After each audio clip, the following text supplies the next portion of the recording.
The FCC has approved SpaceX's plan to offer a direct-to-phone version of its Starlink satellite internet service in partnership with T-Mobile.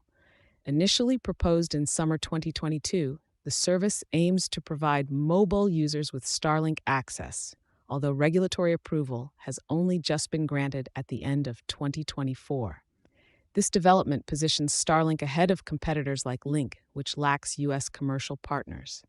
The service will utilize specific wireless bands to enable communication between compatible devices and satellites.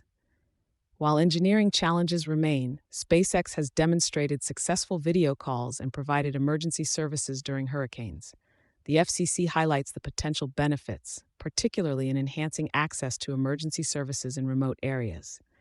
However, the service must operate as an extension of T-Mobile's existing network, and the timeline for its launch remains unclear.